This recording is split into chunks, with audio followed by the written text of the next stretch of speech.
Welcome to Breaking News with Ben Hunt, Jack Forehand, and Matt Ziegler. Before we start, let me remind you what the show is not. Breaking News is not a show about fact-checking. Breaking News is not a show about saying whose bias is the one and only correct bias. And Breaking News is definitely not a show about calling out fake news. Breaking News is a show where we look at today's top stories and have a conversation around our favorite critical question, why am I reading this now? Drawing on the headlines we're tracking at fiatnews.com, join us as we talk about what's collectively making us tick, with clear eyes, full hearts, and this obligatory disclaimer. Nothing in this podcast is advising you to buy or sell any security or to do anything with your money. Seriously, you should only act on investment advice from someone you know and someone who knows your unique situation. We are not that person. Hello. Welcome back to Breaking News. I'm Matt Ziegler, joined as always by Jack Forehand. Say hello, Jack. Hello, Jack. And say hello, Ben Hunt. Hello, Ben Hunt. I mean, it'll never get old, right? Right, Matt? That's the old, Art George Burns line, right? Is there an Good night, Gracie, and she plays the dumb blonde, and although she was really smart, what she says, Right. say good night, Gracie. What's funny It's about so it is fantastic. it took me about 10 episodes to realize that was what I was supposed to do. So I was saying something else for about 10 episodes, and then I'm like, you know what? They're saying that every time. I probably should look into what I'm supposed to be doing there. Yeah, that actually was the funny part, Jack. You're right. We'll do just the episode where we break down like Henny Youngman jokes and George Burns classic callbacks that deserve to be everywhere. Perfect. I'm all in for that. Jack, start us off with, do the ad read. We have some promotions. We actually have some pretty friggin' amazing stuff going on, including a charity event, including some new podcasts. Can you remember all the things we have to promote at the top of this show? I can. So first I want to promote through the separate channel that Matt and I work on, Excess Returns. We have something called P&L for a Purpose coming up on April 30th from 8 a.m. to 8 p.m. And what it is an all-day charity event. We're raising money for Susan G. Komen. We're going to have 24 guests, each in half-hour interviews over the course of 12 hours. So obviously we're going to be a little bit tired at the end. And so we're really excited. If anybody who's interested in it, if you go to the Excess Returns channel and you click on the live link, you can click notify me and you'll get notified when we go live. And also we're very fortunate that at 3 p.m. we have the great Ben Hunt joining us. Great. And so no. It's a great lineup, Jack. I'm so delighted to be part of it, and thank you for what you're doing. Fantastic. And we'll also be bringing the band back together because interviewing the great Ben Hunt will be me and Matt Ziegler. So we'll be bringing the Breaking News team together for a half hour at 3 p.m. on the 30th. Can't wait. And in addition to that, I got to keep the pitches going here. The Intentional Investor, new on the Epsilon Theory channel, hosted by Matt. I've done a podcast for a while where we get into what's in someone's portfolio, and that's interesting. But what was missing from that in a lot of ways was, their human capital, how they think about that, what's gone on over the course of their career, their purpose. And so Matt's doing a great new podcast. The first guest was Ben again. That's already live on the Epsilon Theory channel. Also a really awesome video and a lot of great stuff coming there too, Matt. You probably have some stuff to add beyond that. Well, definitely go back and check out Ben's episode. We've got Justin Castelli, probably will come out right before this episode airs, which was kind of the demo episode and is fantastic. And yeah, we're talking about purpose. So instead of just talking about portfolio, there's a little thing, Ben, you like to say about clear eyes, full hearts, and not losing. I like to think this is completely in the vein of that idea. It sure is. And it's, I've decided to kind of we got to focus on we've been focused on the clear eyes. We've focused on the full hearts. With all the uncertainty and everything else going on in the world, it's time to start focusing on the can't lose, because it's really the case. I mean, we come together with clear eyes, with full hearts. We can't lose. It's important. It's so important. And in the spirit of that too, I just finally launched my Cultish Creative YouTube channel. Check, we had Ben and Paul Millard, which should be up by this time out too here. And it's fantastic. We're talking about career paths and lives. And the idea with that show is get two people who may or may not talk to each other on the regular or even at all, and get them around a common answer and just show how we can have common ground in conversation. Because again, back to can't lose. We can't lose if we can talk to each other, which is what we're here to do today. Right, guys? Right on. Absolutely. All right. So we have on Breaking News, the Zeitgeist with a status update on Iran and Israel and what each side wants to signal with the recent attack and defense maneuvers. We have a tweet of the week looking at Cybertruck sales, or perhaps their lack thereof. Jack, you've got a dumb question about Ukraine and joining the political kickball team, otherwise known as NATO. And I've got a Cultish Corner on the premeditated narrative of attack that was Conan O'Brien's Hot Ones appearance. But first, the big picture. It's a fiat news thing this week. We're talking NPR, aka National Public Radio, extra emphasis on the public. So Ben, start us here. What's been going on, and maybe kick us off with the op-ed about how NPR lost the trust of America. Oh, Thoughts? sure. So it was a great, it was a really great article published by Uri Berliner. I hope I'm pronouncing his name right. I may not be. He wrote it for the Free Press, which is Barry Weiss's new gig. Not that new now, but new gig. He's a senior editor at NPR. He's been at NPR for 25 years. And he's been the token, conservative, the token Republican for, I guess, easily the last 10 years. And what he's describing is the conscious editorial decision to stop reporting news and stories of interest to the public and to start telling the public how to think about the stories of the day. That's the article. And, the natural, punchback from NPR and a lot of the punching back was just like, well, you are proving Berliner's case here. It's just crazy stuff. It's all over. You can take a look at it. So he gets suspended by the new CEO at NPR. And after he gets suspended, he says, I resign. So what we wanted to do was, because we step back a second, the big claim, of course, or the takeaway that most people are having is that NPR is biased in a blue team, democratic, woke way. And I believe that is the case, in the same way that I believe that there are lots of media outlets or a few media outlets that are heavily biased in the other direction. That's my opinion. I think that when you start talking about things like bias as the subject of your investigation or your research, it's really hard to do. In the same way that it's really hard to do, I think, fact checking. I think that fact checking and bias analytics are inherently biased and in and of themselves. I think the entire exercise is inherently flawed. What I don't think is flawed is to look at language and words. Forget about the left-right dimension. Forget about that. Look at the words that are used by anyone, left, right, up, down, to try to tell you how to think.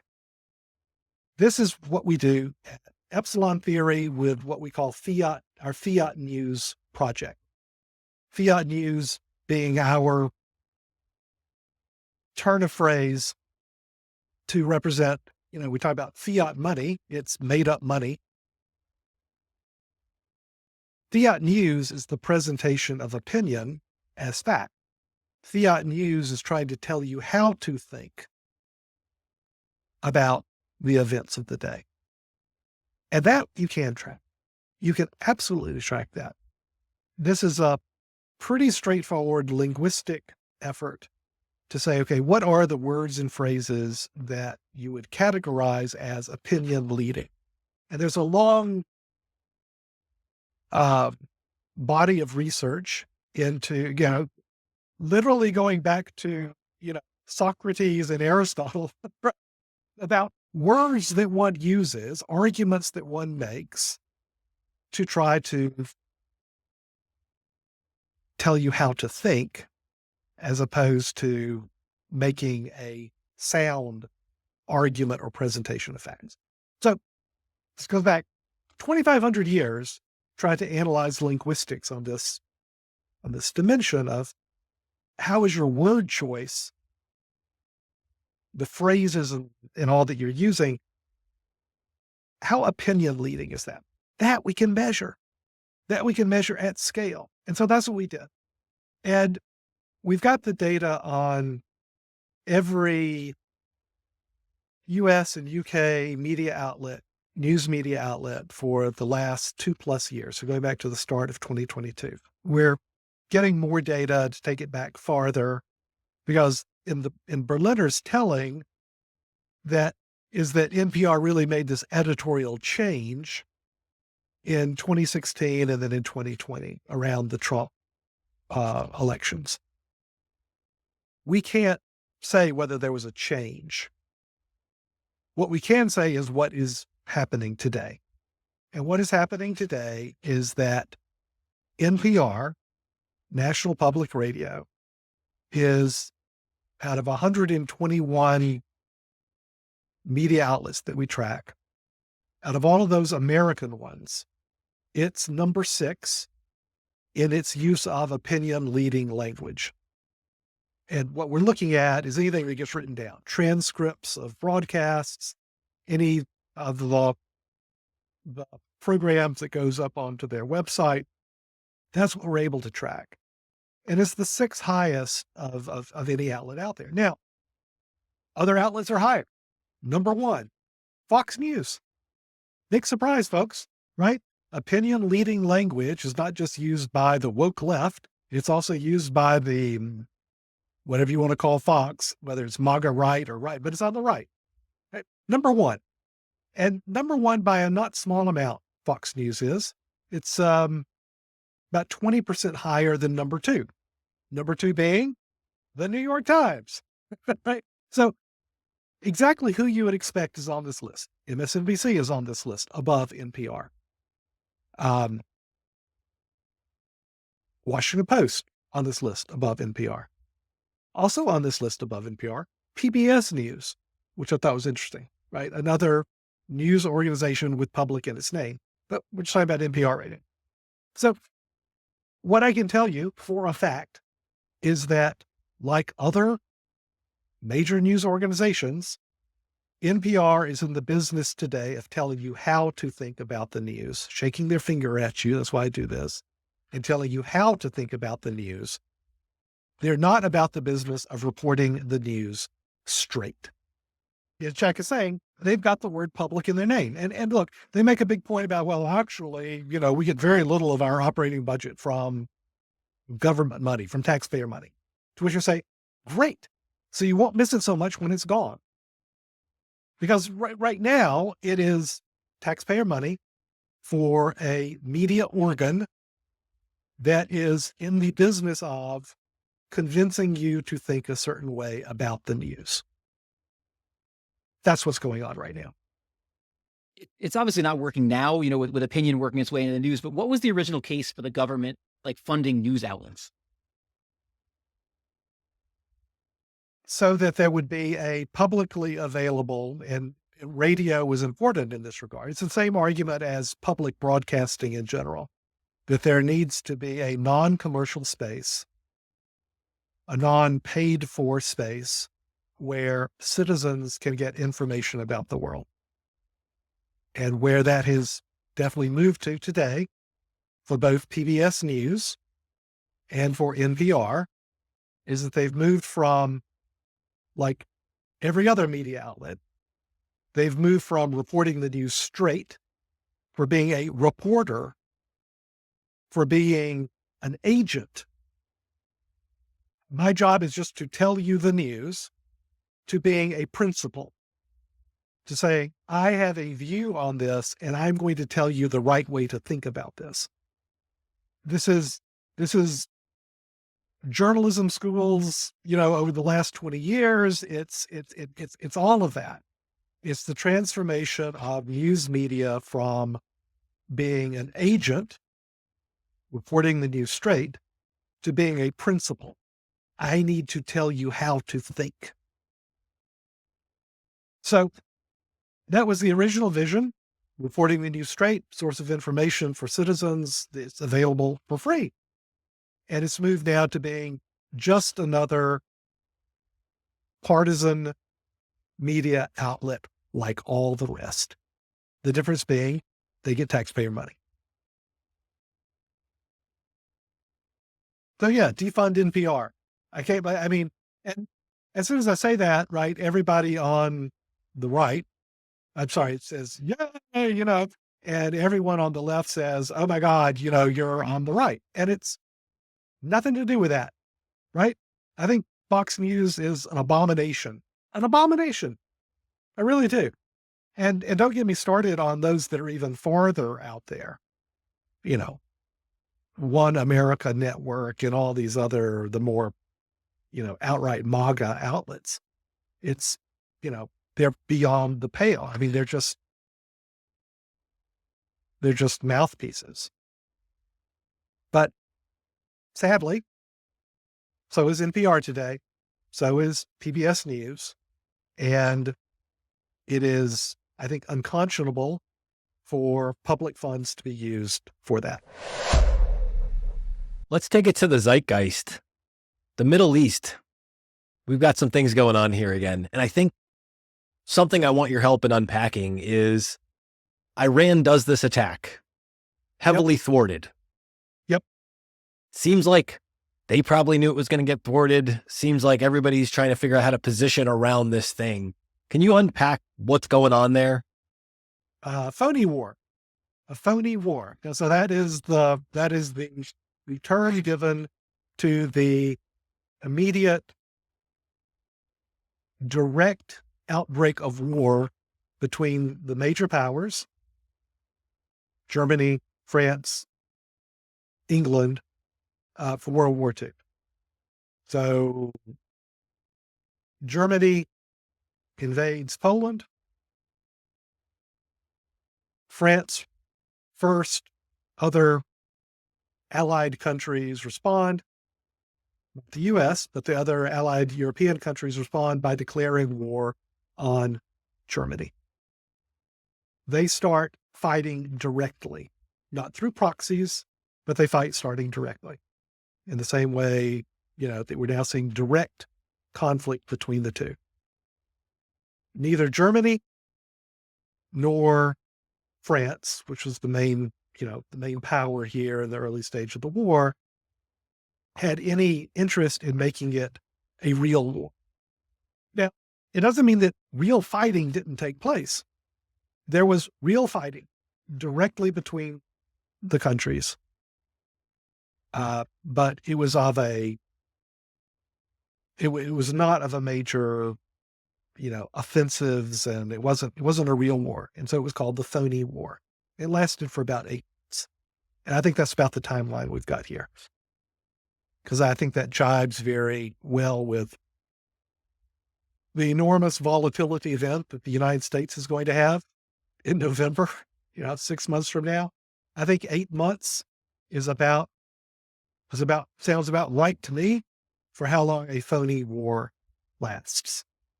So that's where we are right now. It's a phony war, but it's a real war because it's direct now. It's no longer proxies and, we're not really fighting. Nope, you're really fighting now. It's just it doesn't suit either side to make this a real big war. Is this like when two kids in the cafeteria or the schoolyard start circling and everybody starts chanting fight, but the fight doesn't actually happen yet? Is this? I don't know. I kind of don't want to not trivialize it, but I think that those sort of interpersonal examples, they can have a surface similarity, but I'm really reticent to use them. I think it's its own thing. I think that when nations have violent armed conflict, the process is there's a domestic level degree of bargaining and public opinion bringing along that you've got to do. There is an international game that you're playing with your sponsors and allies and the like. It doesn't stop. And that's why, the Phony War lasted for 8 months. And then, the Germans said, oh, we know now how to get through the Maginot Line. We go around it. And I can promise you right now, the Iranians are thinking, how do we get around the ballistic defense systems that exist on Israel? So Iran's trying to figure out how to get around it. Israel knows that Iran is trying to figure out how to get around it. And if they can figure out a way to get around it, then what Israel needs to do is go hit them first. But hitting them now wouldn't make a lot of sense. So this is why there's a time period. It's not kind of circling around kind of, oh, fight, fight, fight. It's more, this is the dynamic of war. The war started. The war's not going to end. It's going to get, my view, a lot worse. But not for a little while. That's kind of my view about, the world in general these days, guys, is that it's going to get a lot worse, but not for a little while. We've got about 6 months, 6 to 8 months, I think. So you think until then, they're both going to be retaliating against each other, that they don't want to be the one who, had the strike against them and didn't retaliate. So they're going to retaliate, but they're going to do so in such a way that it's not going to escalate the situation too much. Yeah. And I think that's already happened, right? I think the Israeli attack on the reactor was basically telling Iran, we can get to you. Your air defenses are for shit. We can get anywhere we want. And Iran said, yep, our air defenses are for shit. Your ballistic defenses are really good.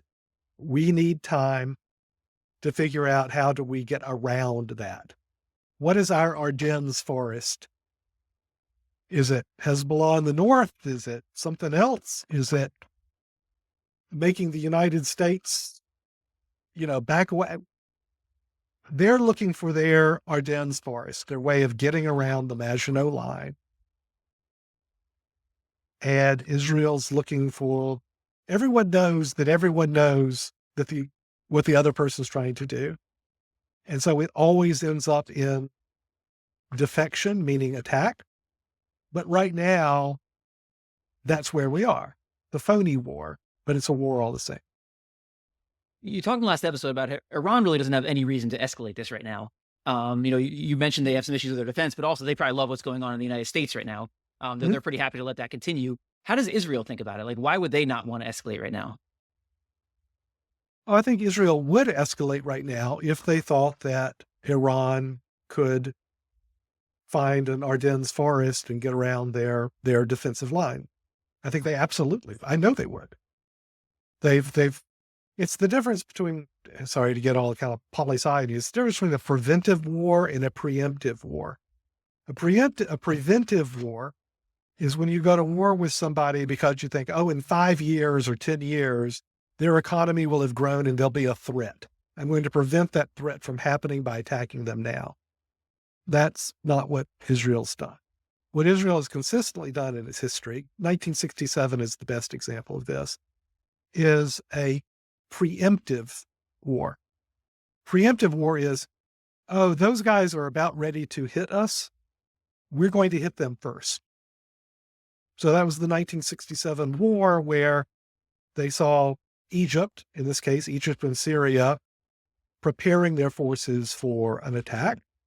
And they said, okay, well, we're going to hit you first. That's or when Israel, I think it was 81, maybe it was 82, when they bombed the reactor, the nuclear reactor in Osirak. Same thing, right? So if they see a imminent amassing of forces, they're going to hit first. So that is what Israel will do. right now, I'm surmising that, okay, we swatted down the first 300 missiles and drones and cruise missiles like that. There could be more. There could be another effort to get around our defenses, but we can hold off for now. We've still got fish to fry, you know, sorry for that metaphor, in Gaza. I mean, we've got to conclude this. So, yeah, there's no reason for Israel to make a major offensive move against Iran right now. But will they? If they think there's a hint of Iran's got something cooking that could actually be serious against them, 100% they will. So that's what I'm saying. This is going to happen, but it's not going to happen yet. It's not going to happen for some months, my best guess. Right now, it's a phony war. In a preemptive strike from my corner, Jack, the tweet of the week. Yeah, this is great. And I actually didn't know a lot of this. So we're talking about Tesla and we're talking about the Cybertruck. And as you point out in the tweet, Ben, we've heard a lot about the Cybertruck in the media and all over the place. And I'll just read the tweet before I comment on it. But your tweet was, well, first of all, someone had written new Tesla recalls all 3,878 Cybertrucks shipped to date because of a faulty accelerator panel. And you said, wait, fewer than 4,000 Cybertrucks have actually been sold and delivered to actual buyers. Tesla shareholders have invested billions of dollars, and we've all endured hundreds of hours of media for this. AYFKN, which, by the way, given that I'm not hip, I had to actually look up to see what that means. I won't say that on the podcast, but what is your take overall, Ben, on this? I'm very surprised there are only 4,000 Cybertrucks. Well, look, so I'm not surprised that there aren't a lot of Cybertrucks out there. I mean, this is what Tesla's been saying. Oh, we're ramping it up. It's going to take us a long time. It's a lot harder than you think. So I wasn't expecting, 100,000 Cybertrucks out there. Was I expecting 40,000? Was I expecting 20,000? Yeah, I was. Less than 4,000 actual deliveries, actual Cybertrucks out there in the wild. That's crazy. And I don't care how much you're ramping it up and, just wait till next year with deliveries. It's like, I also remember the last 20 years of, autonomous driving and, the 20 years of saying, oh yeah, your Tesla's going to be like a taxi and, the autonomous driving is going to be great. And here we are, whatever, at 20 years. I mean, we're a good 10 years into the promises that it's always right around the corner. Tesla's Cybertruck feels to me just like that, but at a concrete expense of billions of dollars. And more than that, the opportunity cost. Okay, we're going to do this white elephant. Feels to me, we're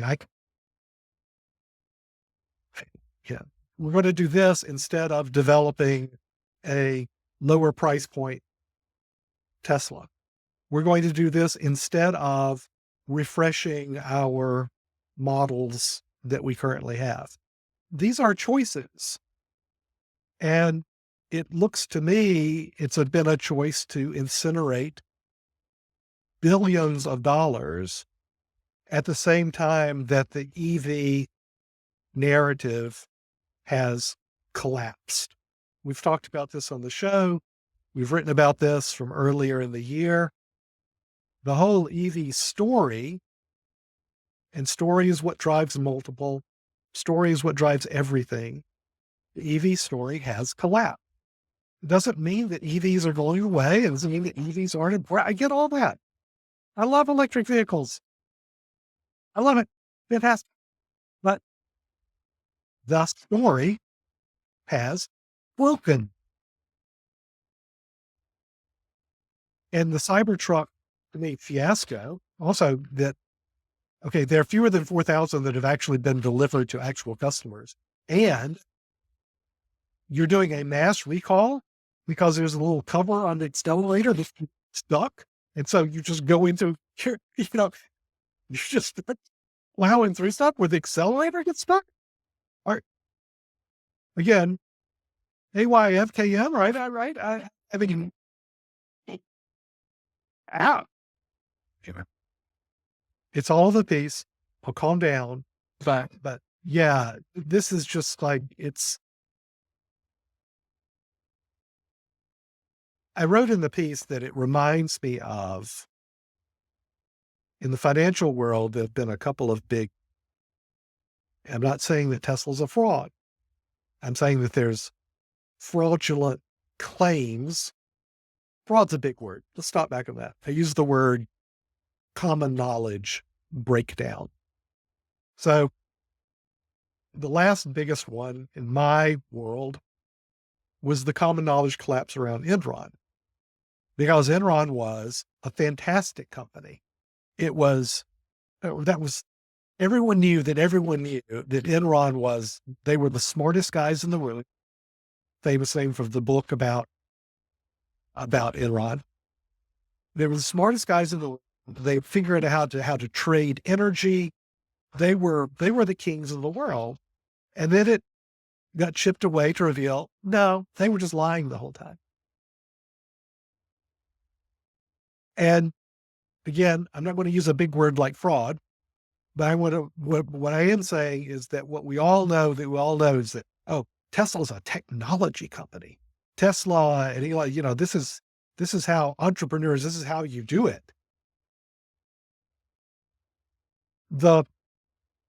The common knowledge has broken on Tesla.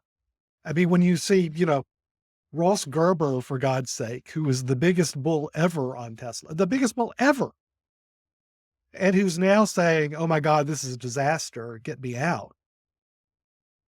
When the true believers go rogue, that's when you know that the common knowledge is broken. And the common knowledge is absolutely broken on Tesla. And this is a good example of it. I'm just curious, is it purely a supply issue? I mean, are they still claiming, 3 years of backlog and it's just supply is the only reason there's 4,000, or is demand not there? Do we know? Well, look, the demand, the backlog was, you put on the website, yeah, I'll take one of those. And I forget what you had to put down, fully refundable whenever you say, no, I want off the list. So yeah, they got a ton of people saying, oh yeah, I want one of those. And then it comes out and it's like, yeah. I mean, it's an option. What they had were a lot of people say, I want to, and this makes total sense to me, right? If 4 years ago you told me, oh, I want an option on the next amazing vehicle that Elon Musk is going to roll out with, if I were into that, I'm not, I say, yeah, I'll buy that. Oh, it's a fully refundable option. It is the option's all my option. Yeah, I'll take a free option. Here's $1,000 for a free option. Yeah, I'd take that. So that's what they had. And I get it. Of course you want to do that. You want to drum up excitement and the like. And then my point is, you've released it, you're making them. And it's like, oh, is that all there is? It's the constant story of my mind, Elon and Tesla. You're an amazing storyteller. It's a story that people want to believe. I mean, who wants to believe this story more than Ross freaking Gerber, right? And when the story is just crushed over and over again, oh, your Tesla is going to have amazing resale value. Oh, you should pay us whatever, $14,000 now for lifetime of the autonomous driving software. But then you, cut the prices. So the value of your used Tesla is, cut in half. B, you cut the price of the software for autonomous driving. So the people who paid up for it in full at the beginning, a lifetime of it, they're saying, what the fuck? So you can't keep pulling the rug out from people an infinite number of times. And I feel like we're at the point where Elon's done the last rug pull they can get away with. Famous last words. Maybe he comes up with another, great story, which I think is now going to be robots. It's going to be robots. And it'll just be another rug pull. Tesla's been a big rug pull. There you go. It's also so interesting because with cars specifically, framing everything as a technology company is just one of those things, like putting .com or Bitcoin or whatever after your name. Yep. And the reminder that it's a car company, there's still a physical product that has to ship. So I see these numbers and it's like, holy crap, that's a small number. I've seen one of these on the road and I'm pretty sure it was in California a couple of weeks ago. Yeah. There's one on my way to work here, my neighborhood. There's one. I've seen one. Yeah. Okay. So like I guess there's 4,000 of them out there. Yeah. And we've each seen one in random states. I think about, and there's a great clip. I have it. It's somewhere on the Cultish Creative site. It's Jay Leno basically explaining why he won't buy a Ferrari. And car sales are hard, especially luxury car sales. And he tells this whole story about how he loves his McLaren and his Porsche. And because they treat him right and they treat him well, and you're spending a lot of money, but they treat you well. But he's like, the Ferrari people, the reason he refuses to own a Ferrari is because they're like, if you really want this car, first you got to show up, you got to buy 2 crappy cars. You got to show up with like $20,000 of cash in an envelope. He tells this insane story about all the steps before you can even get to the thing. And the reality is, like, Ferrari knows it's not a tech company. Ferrari knows it's a car company, and they're setting up a crappy experience to get to the good stuff. And like, here's the gap for you. And Elon's tactics on this thing. It's wild to see this. Yeah. High fashion, elite fashion companies do the same thing that Ferrari's doing. And that's how Ferrari sees themselves. They see themselves as a fashion. Right. It's a luxury item. It's as far from commodity as you can get. And technology 100%. by all definitions is not that. It's not that. Jack, you got a dumb question for us this week or what? I do. We haven't had it in a couple of weeks here, so there hasn't been enough dumbness in the podcast. Pent up dumbness demand alert. Bring it back. I love it. I mean, I guess some could argue that all my questions throughout the podcast meet that requirement, but I like to actually name one that and get to do it every time. But this is something I've been thinking a lot about, and it was sort of before the whole Russia-Ukraine thing. I was someone who was thinking about the idea of Ukraine and NATO from a theoretical standpoint. And so if you do it from a theoretical standpoint, you could say, all right, Ukraine is a free country. They can do whatever they want. NATO is an organization that can admit whoever they want. Like they should be able to admit them if they want.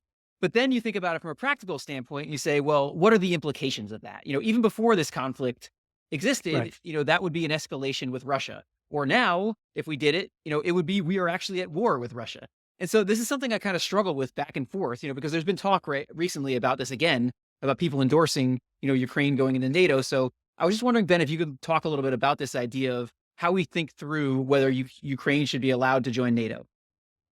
Yeah, happy to. I mean, and this is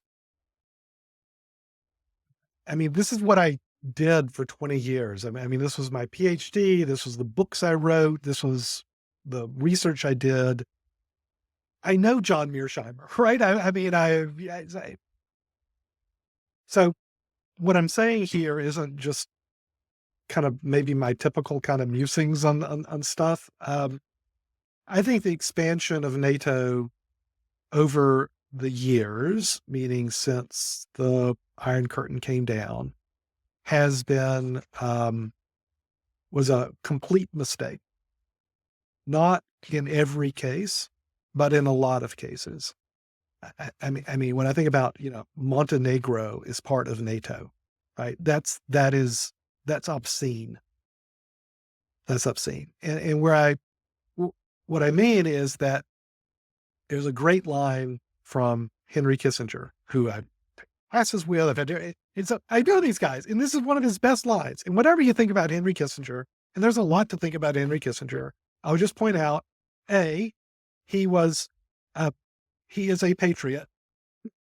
He is, actually, fighting and, in the Battle of the, we can go on about that. I don't mean to go on about that.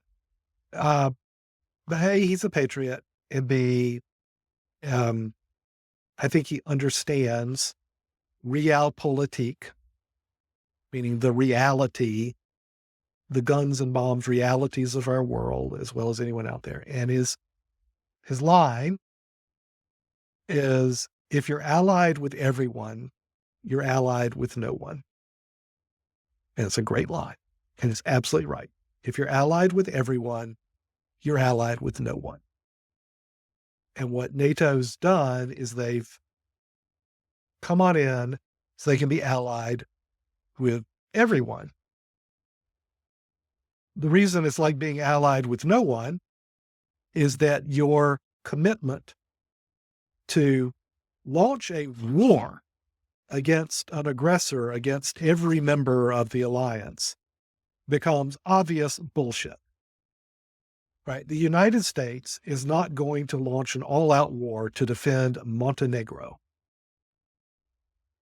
I understand why, in a competitive dynamic with Russia, you would want to admit more members, to give at least to make them think twice, right? You admit the Baltic states to make them think twice about going after, Latvia or Lithuania. Say, well, there'll definitely be a NATO response, but will it be the full, Section 5 response where, baby, it's war, where it's like France declaring war on Germany because Germany invaded Poland. Right? That is the NATO commitment. If you're a member and you get attacked, we are declaring war, real war. I mean, it may be quiet and a phony war for a while, but it's a real war. I think it's a disaster to let Ukraine into NATO. I also think it's a disaster to let NATO have Ukraine and invade Ukraine. I think it's a disaster to let them softly invade it, like around the Crimea. And I think it's absolutely crucial that the West support Ukraine in their defense of the country today. But I am so against putting NATO, Ukraine into NATO. Part of it is like the cat's out of the bag now. So once you expand, and I get this, right? Once the decision is made to expand NATO, then okay, we might as well let the Baltics in. We might as well admit what we used to call Eastern Europe. And we've done a lot of that. Where I would draw the line is absolutely Ukraine. Ukraine should not be part of NATO, should never be part of NATO. And the West should absolutely support Ukraine to defend itself. Those two thoughts can be held concurrently. They do not require union. So, sadly, we expanded, mistakenly, to my view, we massively expanded NATO. Once that happens, kind of cat's out of the bag. It's no longer an ironclad commitment. It's now an element of chance that you are putting in front of Russia before they cross a line. That's meaningful, but it's not as credible as having a core alliance of people who really mean it. That's where I think we are. So Matt, I'm embarrassed to admit that before this week, I had never watched the show Hot Ones. So as we move to your Cultish Corner, I first want to thank you. This show is tremendous. And the most recent episode with Conan O'Brien is outstanding. And I'll let you explain it, but just the general idea here is it's an interviewer interview. Go ahead, Ben. Jack, you are learning so much from the show. I know. You're learning about George Burns and Gracie Allen, right? You're learning, everything from YFKM. You're learning a lot. everything from like NATO expansion to like hot wings. Yeah. We're basically covering everything, everything in between. But I don't know if it gets better than that. No, yeah.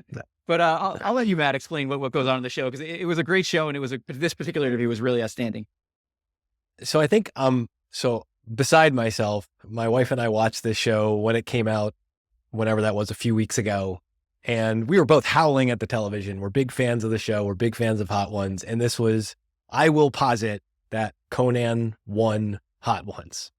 Explain what it is, Matt, because I think there are people other than Jack who don't know what it is. We're going to explain it. And I very likely I'll have a full-on essay on this, because as I've been trying to process this for 2 weeks, and right now there's a 2,500 word document that still is not resolved yet, because I was so fascinated by this. So Hot Ones is a YouTube show. And let me start with this here. A quick survey of you guys on this, because I think this is a really interesting part to understand why this show is as important as it is. Your opinions, A, B, C, or D, multiple choice question here. Is Hot Ones a late night interview style show, B, a game show, C, a reality TV show, or D, all of the above? Jack, how would you like to vote? I'm going to go with D, I think, but I'll see. I will defer to Ben. He knows more about this than I do. 100%. It's absolutely all of the above. It's the best bit it combines all the best of those genres. It is all the best of those genres. It puts it all together. So something I'm fascinated by, and D is the correct answer. Yeah. And this is why the show is so important. Hot Ones is an amalgamation of show genres in one piece. And the whole reason this YouTube show and what we're doing here exists, because we're fascinated by these complex amalgamations of things. Because you know what else is an amalgamation of things besides Hot Ones? Life, your career path, your job, parenting. These are amalgamations of multiple genres and plot types all bound together. Hot Ones does this expertly. Okay, so the way the show works, if you've never seen the show, you have Sean Evans, who's your host. You have a celebrity guest who's coming onto the show, late night TV style, to promote something usually. And you have 10 wings, 10 increasingly hot sauces put on wings that the guest is going to eat while being interviewed by the host who's already eating them. Story, narrative 101. We have characters. We have a host. We have a celebrity guest. We have stakes or challenges. We have these 10 hot sauces. They are in increasing order of hotness. We have a narrative arc. Ben, do I need anything else to basically create a story? No, but one thing you're implying, but I want to say it directly, you're putting stress. You're including stress here. And that's what gives everything, all of our story arcs, it's their urgency. It's giving fun stress, right? The stress of, oh, I'm eating something that's really spicy. It's not the stress of, oh, I could win or lose a lot of money, or I'm in danger. So it includes that element. Stress is what is the engine for every story arc. Every story arc, the engine is stress. The motor is stress. Inside of the stress, the resistance, the stakes, is also the anticipation of that stress. Mm-hmm. So because as viewers, we know these are 10 successively hotter hot sauces, we also don't just feel the enjoyable stress of watching the celebrity guests struggle with the extremely relatable thing of putting something spicy in their mouths, but we know it's only going to get worse. This is another thing the show does expertly well. At the beginning part of the setup, so we have this progression, which means we have a beginning, middle, and end. As part of that progression, the beginning of the show, Sean Evans will always ask the guest, how do you feel about spicy food? How do you do with spicy food? Another little piece. This is Greek theater 101. Is it a comedy or a tragedy on the arc I'm about to experience? When Melissa McCarthy comes on the show, and she is unapologetically Midwestern and doesn't do spicy food, and she's saying it, she's signaling comedy. She's signaling the host, Sean Evans, is going to be on her side. We're going to get through this together. This is not going to be fun, but we're going to laugh our way through this experience. When Idris Elba comes on and it's basically confrontational for the jump, the title of that episode is something like he wants to, have a fight with Sean Evans, the host, which he challenges him to do, the famous meme. We have a tragedy.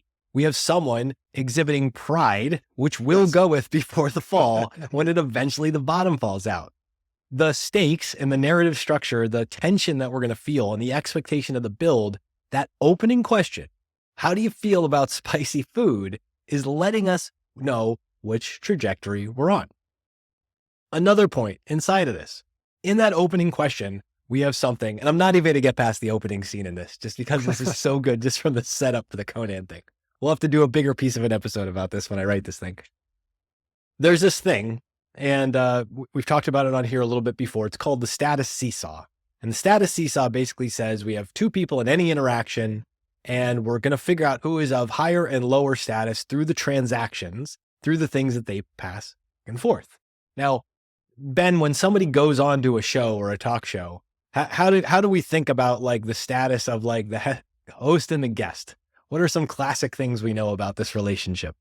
Well, so much depends on, is it a star coming on, right? In which case, right, they're the status one and the questions reflect that and the answers to it reflect it. Is it kind of a joke person appearing, in which case the host's status is greater? Anyway, and to your point, Conan just turns all of this on its head. So Jack, we know Sean Evans, the host, has this prop that he uses to establish status through the sauces and the wings. You were most impressed, I think, from our talk before this, with Conan brings his own prop, which is one of the first ways he upends the structure of the show. Who does Conan show up with? Yeah, Dr. Arroyo. Yeah, that was like brilliant. Dr. Arroyo, that Conan even thought about that, like in advance he was obviously thinking way in advance about how I want this to go.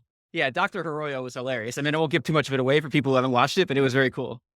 Yeah, that's your assignment after this, is we're previewing just the first friggin' 2 minutes of the show, so you can go watch the 27 or 28 minutes of it.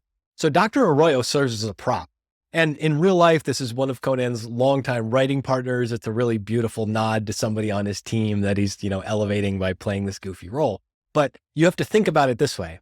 If the prop of the show is to triangulate around status, for the host to basically find out if this is going to be a comedy or tragedy in the celebrity guest who's come on the show, when Conan goes, and again, think of it, how do you feel about spicy food? This is a measurement question. So Conan has somebody show up that he claims is a doctor, and the doctor is going to take his temperature and do all these other things. He's brought his own prop to subvert this idea of how the show even thinks about measurement, how the show even thinks about what the prop is that gives status. Dr. Arroyo starts to talk to Sean Evans at one point, and Conan corrects him. He's like, no, you don't talk to him. You only talk to me. He berates the supposedly credentialed professional over and over again to just keep tipping his status up higher and higher and higher. And even though he says, I never tasted spice growing up in an Irish household until the age of 52, he says this. So he's giving us the humble comedic thing. But then with Dr. Arroyo, has he tipped the status scale so that he will do what he does for the first basically 7/10 of the show, which is just get him as high and high and high as he can be before he's going to come crashing down in the most tragic way possible. Ben, did you have any thoughts on Dr. Arroyo? I'm just curious. So other than it being brilliant, it was great, but I think there's one aspect of the stress and there is a truth that comes out in a lot of the words when you're under stress. And Yes. I found that some of the things that Conan was saying about the common knowledge game and how audiences look at themselves and that everything that Conan said was he was just spitting truth there by the end of this. And it wasn't just funny. It wasn't only funny. It was also very smart and true. Extremely smart and true, extremely aware. There's one point towards the middle where he actually starts to say, I like to announce my accidents on purpose or something to this effect, to which Sean Evans responds like, no, everything is intentional here.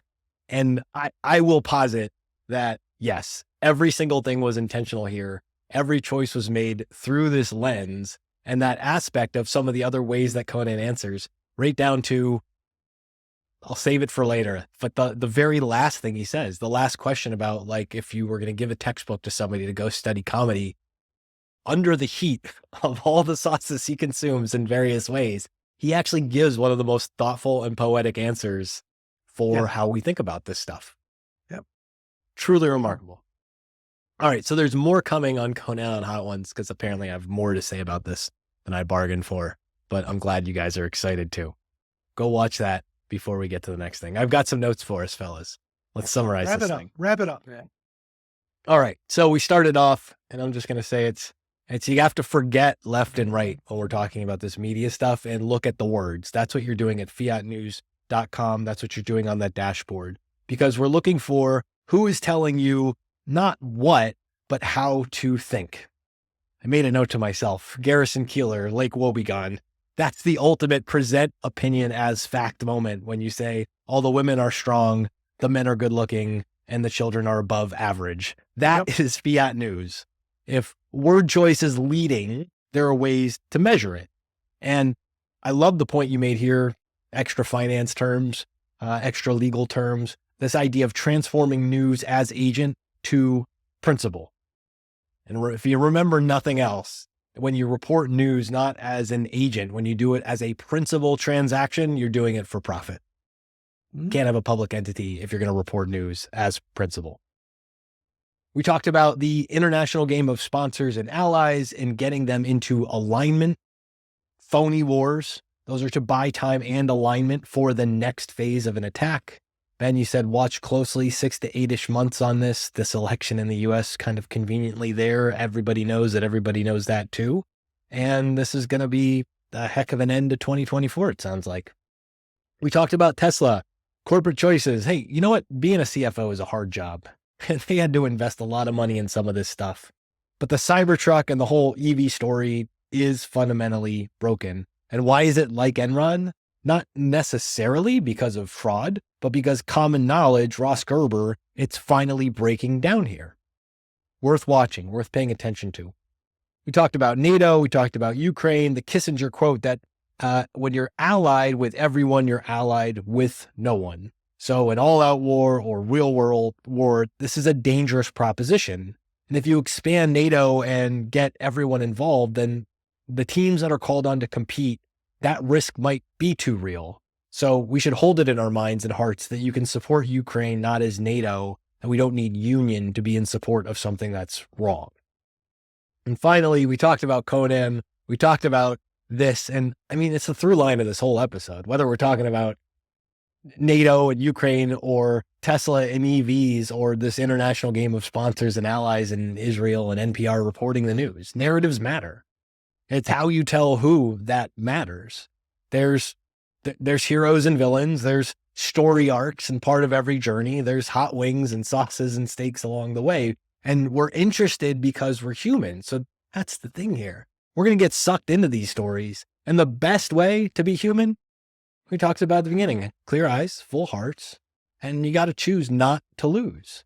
We got to choose to learn to see the stories in which we swim. That's what we're doing here at Breaking News. Guys, thanks so much for joining us today. Thank you, Matt. Always a pleasure. Thanks for tuning in. Be sure to like and subscribe wherever you're watching Breaking News so more people can find our show. If you know another clear-eyed and full-hearted individual, why not share this episode with them too? Like we said at the top, the media is making us tick, and it's our job to talk. Follow the headlines at fiatnews.com. Follow Ben at epsilontheory.com and at epsilontheory on Twitter. Follow Jack at validiacapital.com and at practicalquant on Twitter. Follow Matt at sunpointinvestments.com, cultishcreative.com, and at cultishcreative on Twitter.